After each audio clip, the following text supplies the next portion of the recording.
నారాయణం నమస్కృత్య నరంచేవ నరోత్తమం దేవీం సరస్వతి వ్యాసం తతో జయముదరియ. ఓం శ్రీ గణేశ శారద మాతృశ్రీ గురుభ్యం నమ. మిత్రులారా, మనం గత ఎపిసోడ్లో మాట్లాడుకున్నాం. అర్జునుడు కర్ణుని ఎదిరించాలనేటువంటి ఉద్దేశంతో దూసుకొస్తూ ఉన్నప్పుడు అతన్ని రక్షించడం కోసం అతనికి సపోర్ట్గా వెనకాల భీమసేనుడు కూడా బయలుదేరాడు. అయితే దారిలో కాలం తీరినటువంటి దుశ్శాసనుడు భీముడికి ఎదురుపడ్డాడు. భీముడికి ఎదురుపడి యుద్ధానికి ఆహ్వానించాడు.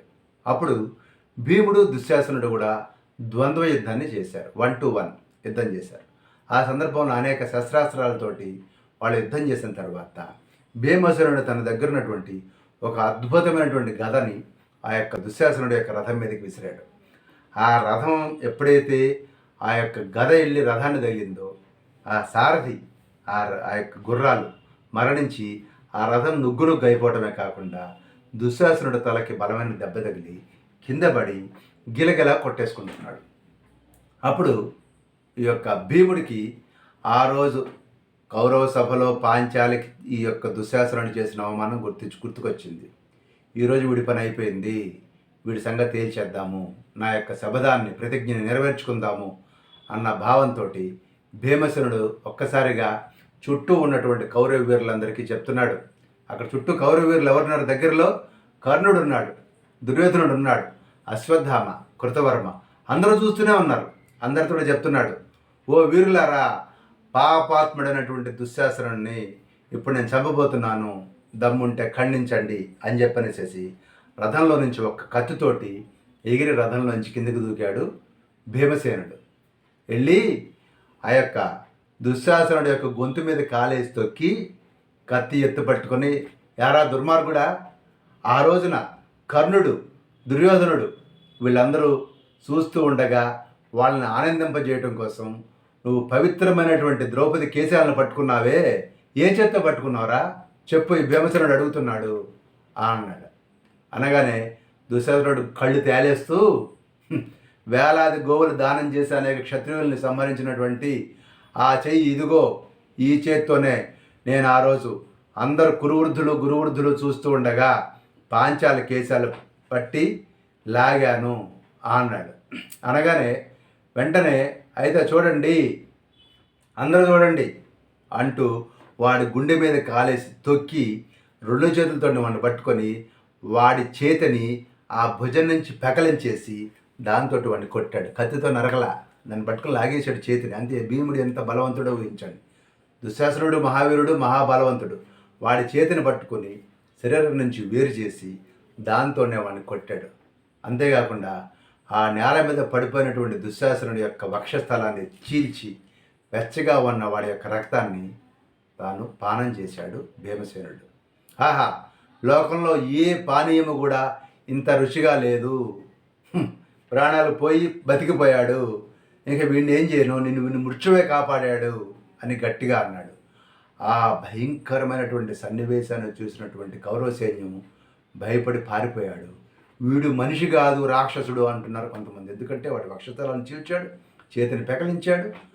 ఆ యొక్క భయంకరమైనటువంటి సన్నివేశం చూసి అందరూ కూడా బిత్తరపోయారు అని చెప్పనేసేసి, ఆ రోజున నువ్వు నా దగ్గర నృత్యం చేసావు, మమ్మల్ని అందరినీ కూర్చోబెట్టి ఎద్దు గౌ గౌ అని, గౌ అంటే ఎద్దు అని నా చుట్టూ తిరిగి నేను డ్యాన్స్ చేసావు దుశ్శాసన, గుర్తుందా? ఇప్పుడు నేను డ్యాన్స్ చేస్తున్నాను. అసలు మా యొక్క ఈ యొక్క యుద్ధానికి, ఈ యొక్క ధృతరాష్ట్రుడి యొక్క దుష్టత్వానికి ఇవన్నిటికి కూడా ఇవే ప్రధాన కారణాలు అని చెప్పారంటూ భీముడు ఈ యొక్క దుశ్శాసనుడి శరీరం దగ్గర నృత్యం చేశాడు. ఈ యొక్క భయంకరమైనటువంటి చేతులతోటి నోరంతా రక్తం, చేతులంతా రక్తం. ఆ స్థితిలో ఆ యొక్క దుశ్శాసనుడి యొక్క మృతదేహం చూస్తూ, నువ్వు ధృతరాష్ట్రుడి యొక్క దుష్టత్వము ఇవే మా దుఃఖాలకు ప్రధాన కారణాలు అని చెప్పారంటూ కృష్ణార్జునులను చూసి, కృష్ణార్జునులారా, నేను వీడి విషయంలో నా ప్రతిజ్ఞ నిలబెట్టుకున్నాను, ఇహ మిగిలింది దుర్యోధనుడు ఒక్కడే అన్నాడు. ఒక్కసారిగా బెత్తరపోయి తేరిపార చూస్తున్నటువంటి దుర్యోధనుడు, అతని సోదరులు కూడా భీమసేనుడిని కోపంతో ఎదిరించారు. అప్పుడు భీమసేనుడు భయంకరమైనటువంటి అద్భుతమైనటువంటి విజృంభణతోటి 10 బళ్ళ బాణాలతోటి ఆ 10 మంది యొక్క దుర్యోధన సోదరుల యొక్క శిరస్సులు అనాయాసంగా ఖండించేశాడు. దాంతో కౌరవ సైన్యం పారిపోయింది. అప్పుడు కర్ణుడి యొక్క ముఖం చూడాలి. కర్ణుడికి భయం పట్టుకుంది. కర్ణుడికి భయం పట్టుకొని ఒక్కసారిగా మొహం పాలిపోయింది. అసలు వాళ్ళ పరిస్థితి ఎలా ఉందంటే ఆ భయంతో కర్ణుడు ఆలోచనలో ఉండిపోయాడు. అప్పుడు శల్యుడు కర్ణుడికి ధైర్యం చెప్పాడు. కర్ణ, బాధపడకు, ఇలా విషాదం చెందటం యుక్తం కాదు. రాజులందరూ కూడా భీమసేనుడికి భయపడి పారిపోతూ ఉన్నారు. మన రాజు అయినటువంటి దుర్యోధనుడు కూడా నిశ్చేషుడైపోయి ఆ యొక్క భీముడు తన సోదరుడు రక్తం దాగుతూ ఉంటే ఏమీ చేయలేక శోకంతో ఏమీ చేయలేని స్థితిలో ఉన్నారు. అర్జునుడు మొదలైన పాండవులు ఇప్పుడు యుద్ధానికి వస్తున్నారు. నా మాట విని నువ్వు క్షత్రియ ధర్మాన్ని పురస్కరించుకొని అర్జునుడితోటి యుద్ధం చెయ్యి. దుర్యోధనుడు భారం అంతా నా మీద నీ మీదే పెట్టాడు. ఇప్పుడు నువ్వు ఇలా డల్గా ఉండటం చూసి నీ కుమారుడైనటువంటి వృషసేనుడు పాండవుల మీదకి వెళ్తున్నాడు. అది అతనికి క్షేమం కాదు. నువ్వు లే, ఉత్తిష్ట, ధైర్యం తెచ్చుకుని యుద్ధం చెయ్యి అని శల్యుడు కర్ణుని యుద్ధానికి ప్రోత్సహించాడు. దాంతో కర్ణుడు యుద్ధం చేయాలనేటువంటి దృఢ సంకల్పంతో లేచాడు. ఈ లోపల భీమసేనుడు యముళ్లాగా ఉన్నాడు. అప్పటికే రక్తంతో చేతులు, నోరు అంతా రక్తం. అలా ఉన్నటువంటి భీముడు గద ధరించి వృషసేనుడి దగ్గరికి వెళ్ళాడు. ఈ కర్ణుడు దృఢ సంకల్పంతో యుద్ధం కోసం లేచిన సందర్భంలో గద ధరించి యముళ్లాగా ఉన్నటువంటి భీముడి మీదకి ఈ యొక్క కర్ణుడు కుమారుడైనటువంటి వృషసేనుడు దూసుకెళ్ళాడు. వృషసేనుడు ఎప్పుడైతే దూసుకెళ్ళాడో వెంటనే నకులుడు ఈ వృషసేనుడిని అడ్డుకున్నాడు. వృషసేనుని అడ్డుకున్న సందర్భంలో వారిద్దరి మధ్య కూడా ఘోరమైనటువంటి యుద్ధం జరిగింది. అప్పుడు వృషసేనుడి యొక్క ఆయుధ ప్రహారాలకు తట్టుకోలేనటువంటి నకులుడు తన రథాన్ని పోగొట్టుకున్నాడు. అంటే ఈ యొక్క వృషసేనుడు నకులుడి యొక్క రథాన్ని భగ్నం చేశాడు. చేసిన సందర్భంలో నకులుడు భీముడి యొక్క రథాన్ని ఎక్కాడు. అప్పుడు వృషసేనుడు అటు భీముడి మీద ఇటు నకులుడి మీద కూడా బాణవర్షం కురిపించడమే కాకుండా వాళ్ళిద్దరూ ఎక్కువ ఉన్నటువంటి రథాన్ని ధ్వంసం చేశాడు. ఇంతలోనే భీముడు అర్జునుడిని ప్రోత్సహించాడు. అర్జున, ఆ వృషసేనుడి సంగతిని చూడు అని. అప్పుడు అర్జునుడు వృషసేనుడిని అద్భుతమైనటువంటి యుద్ధంలో సంహరించడం జరిగింది. తన పుత్రుడు ఈ విధంగా మరణించడం చూసినటువంటి కర్ణుడు చాలా ఆవేశంతో, రోషంతో కృష్ణార్జునుని ఎదుర్కొన్నాడు. కర్ణుని యొక్క ధ్వజం మీద బంగారు జీనుతో అలంకరించమన్నటువంటి ఏనుగు, అలాగే అర్జునుడి ధ్వజం మీద వానరుడు, కపి, హనుమంతుడు, ఈ రెండు ధ్వజాలు కూడా ఎదురెదురు కూడా నిలబడి ఉన్నాయి.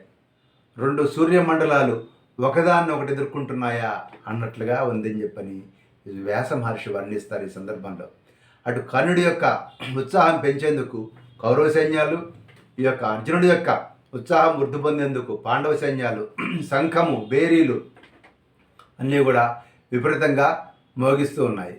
అప్పుడు కర్ణుడు చిరునవ్వు నవ్వుతూ శయ్యా, కర్ణుడు చిరునవ్వు నవ్వుతూ శయ్యా, ఏమయ్యా, ఇప్పుడు నన్ను అర్జునుడు సంహరిస్తే నువ్వేం చేస్తావు అని అడిగాడు. ఇంకా యుద్ధం ప్రారంభం కాల. ఇద్దరు రెడీగా సమరోత్సాహులై ఎదురెదురుకుండా నిలబడి ఉన్నారు. అప్పుడు శల్యుని అడుగుతున్నాడు కర్ణుడు, ఏమయ్యా, నన్ను చంపేస్తే అర్జునుడు నువ్వేం చేస్తావు, నిజం చెప్పు అన్నాడు. అప్పుడు శల్యుడు అన్నాడు, నిన్ను గనక ఆ శ్వేతవాహనుడు, ఆ భీపత్సుడు అయినటువంటి అర్జునుడే కనుక నిన్ను చంపినట్లయితే నేను ఒక్కడనే కృష్ణార్జునులు ఇద్దరిని కూడా చంపేస్తాను అన్నాడు శల్యుడు. అక్కడ అర్జునుడు కూడా కృష్ణుడిని ఇదే విధంగా ప్రశ్నించాడు. అప్పుడు కృష్ణుడు అన్నాడు, ధనంజయ, సూర్యుడు స్థానం నుంచి తప్పిపోవచ్చు, సముద్రం ఎండిపోవచ్చు, అగ్ని చల్లబడిపోవచ్చు, కానీ కర్ణుడి యుద్ధంలో నిన్ను జయించజాలడు, చంపజాలడు. ఇది నేను చెప్తున్నాను. ఒకవేళ లోకక్రియ మారిపోయి అంతా తల్లకిందులయ్యి అలాంటి పరిస్థితి కనుక వస్తే, కర్ణుడే కనుక నిన్ను సంహరించినట్లయితే నేను యుద్ధంలో ఈ కర్ణుడిని, శల్యుణ్ణి నా ఉట్టి చేతులతోనే చంపేస్తాను. ఎందుకంటే ఆయుధం పట్టనన్నాను కదా, అందుకని ఆయుధంతో ఎవరిని చంపలే కృష్ణుడు. ఊరిని ఊపాడు 2 సార్లు.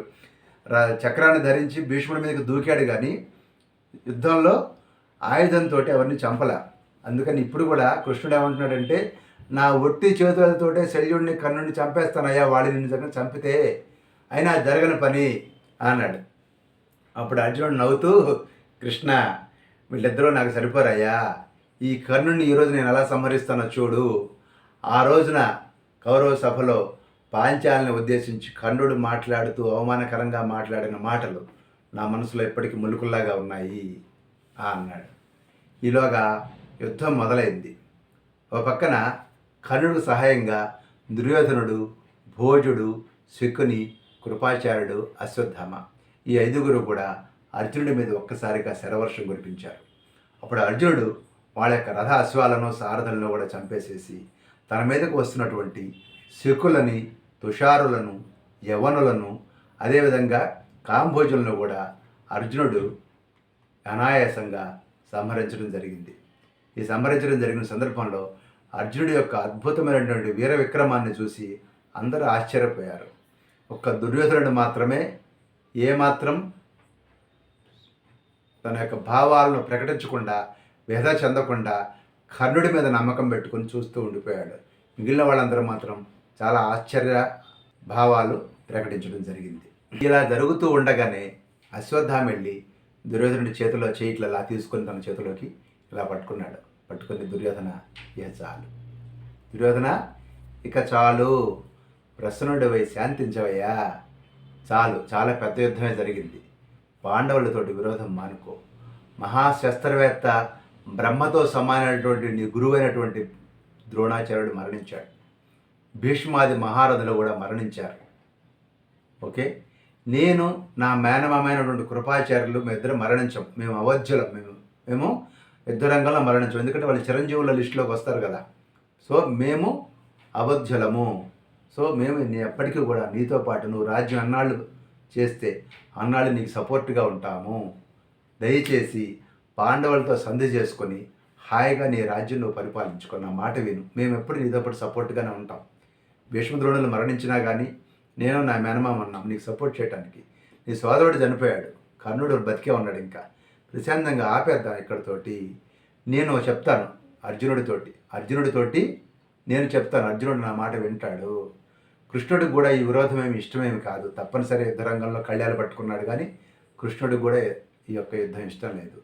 ధర్మరాజు అన్ని జీవుల యొక్క క్షేమాన్ని కోరుకునేటువంటి వాడు ధర్మరాజు. సో భీముడు, నకుల, సహదేవులు కూడా ధర్మరాజు ఏం చెప్తే అది వింటాడు. సో ధర్మరాజు స్వభావంతో భీముడిని, నకుల, సహదేవుల్ని ఆపగలడు. కృష్ణుడికి యుద్ధం ఇష్టం లేదు, అర్జునుడికి నేను ఎట్లా కొట్ట నచ్చ చెప్తాను. సో టోటల్గా పంచపాండవుల లిస్ట్ అయిపోయింది. ఈ పాండవులతోటి మనం ఎట్లా కొట్ల సంధి చేసుకుందాము. అలా చేసినట్లయితే ప్రజలందరూ సుఖంగా ఉంటారు. ఈ మిగిలిపోయిన నీ బంధువులు, సైనికులు సుఖంగా వాళ్ళ ఇంటికి వాళ్ళు వెళ్ళేట్లుగా చెయ్యి, ఈ యుద్ధాన్ని విరమించు. అలా కాకపోయినట్లయితే తర్వాత నువ్వు యుద్ధరంగంలో శత్రువుల చేత పరాజయాన్ని పొంది, మృత్యువుని పొంది పశ్చాత్తాపం చెందుతావు.